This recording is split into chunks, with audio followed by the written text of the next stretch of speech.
संतश्रेष्ठ ज्ञानेश्वर माऊलींचा संजीवन समाधी सोहळा देवाच्या आळंदी नगरीमध्ये संपन्न होतोय। आपण आलो आहोत माऊलींच्या संजीवन समाधी मंदिरामध्ये। लाखोंचा जनसमुदाय गेल्या 6 दिवसांपासून आळंदीत दाखल झालेला आहे। सकाळी माऊलींचा दुग्धाभिषेक पवनाव अभिषेक झाल्यानंतर भाविकांसाठी दर्शन खुलं करण्यात आलेलं आहे। हरिनामाचा गजर करत वारकरी हा देवाच्या आळंदी नगरीमध्ये दाखल झाला आहे। मोठ्या भक्तिभावाने आणि आनंदमय वातावरणामध्ये हा सोहळ्याचे साक्षीदार होण्यासाठी वारकरी या ठिकाणी आलेला आहे।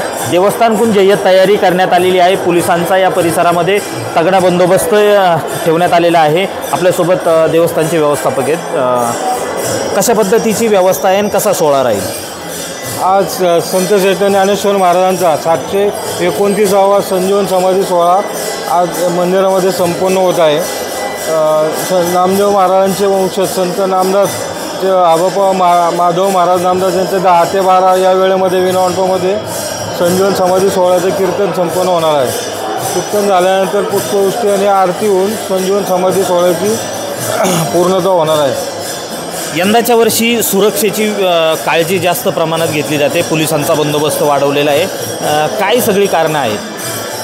दिल्लीमध्ये झालेला बॉम्बस्फोट आणि काही अन्नामध्ये घातपात करणारे जे आढळून आले पोलिसांना संशयित, त्यामुळे पिंपरी चिंचवड पोलीस आयुक्तालयाने मंदिर आणि आळंदी परिसरातील बंदोबस्त हा अत्यंत कडक ठेवलेला आहे। नक्कीच माऊलींचा संजीवन समाधी सोहळा होतोय, मात्र या सोहळ्याला तगडा बंदोबस्त ठेवण्यात आलेला आहे।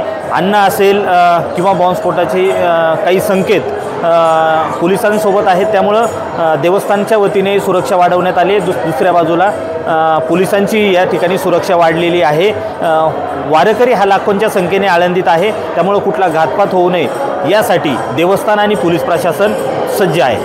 व्हिडिओ जर्नलिस्ट सुमित भोसलेसह मी रोहिदास गाडगे, साम टीव्ही न्यूज, आळंदी, पुणे।